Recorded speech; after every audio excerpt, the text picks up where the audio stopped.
राधे राधे प्यारे भक्तों, शाम सदा शिव चैनल में आप सभी का स्वागत है। आज हम आपके लिए लेकर आए हैं कार्तिक महात्म्य का 27वां अध्याय। आइए सुनते हैं। गणों ने कहा, विष्णुदास एक दिन भोजन तैयार करके भक्ति में तत्लीन था। कोई उनका भोजन चुरा ले गया, लेकिन सायंकाल की आराधना हो सके, व्रत भंग न हो, इसीलिए उसने उस दिन दोबारा भोजन तैयार नहीं किया।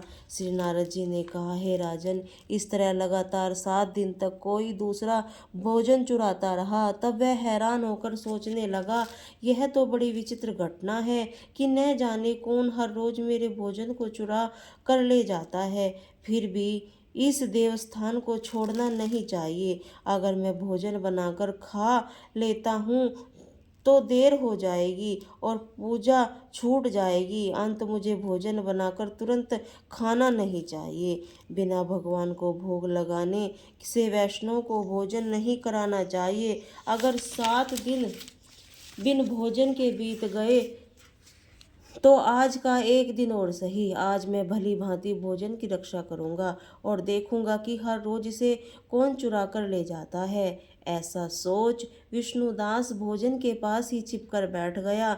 उसने थोड़ी देर के बाद देखा कि वहां पर एक चांडाल आया, जिसका शरीर अत्यंत दुर्लभ था।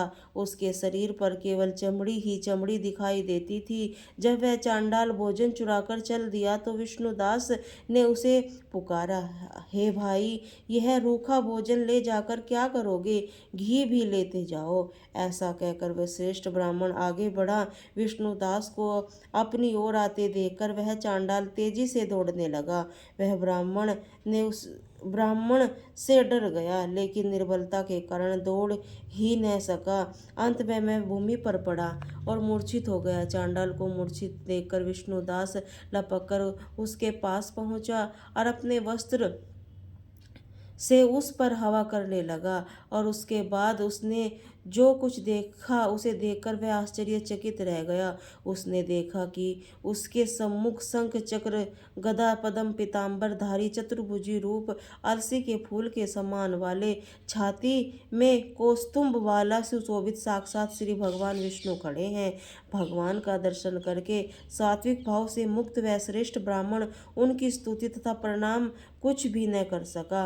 वहीं पर सब इंद्र आदि देवता भी उपस्थित हो गए और गंधर्व अप्सराएं आकर गीत गान करने लगी, नृत्य करने लगी। ब्राह्मण उन्हें प्रणाम करने के लिए उतावला हुआ, त्यों ही वहां संपूर्ण देव गंधर्व और अप्सराएं आ गई। नृत्य संगीत होने लगे। विष्णु भगवान ने अपना स्वरूप ब्राह्मण अंग को ही प्रकट कर सका आलिंगन किया और दिव्य विमान पर बैठाकर उसे वैकुंठ ले गए। दिव्य विमान में ब्राह्मण को विष्णु के साथ आते हुए चोल राजा ने भी देखा। उसने अपने गुरु आचार्य मुगदल को कहा, मैंने जो यदादि किए हैं वे सब व्यर्थ हुए। जितने दान दक्षिणा मैंने ब्राह्मणों को दी वह असफल हुई। विष्णु भगवान के दर्शन नहीं हुए।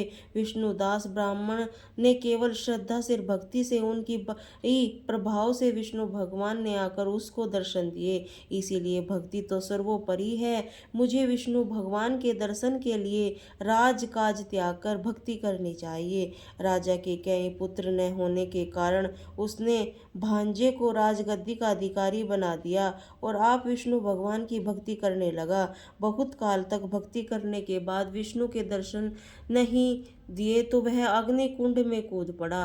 अग्नि में प्रकट होकर विष्णु भगवान ने राजा को गोदी में उठा लिया और कहा, तेरे त्याग और भक्ति से बहुत प्रसन्न हूँ। उसका आलिंगन करके तुझको दिव्य विमान पर अपने साथ बैठाकर वैकुंठ लोक में ले गए।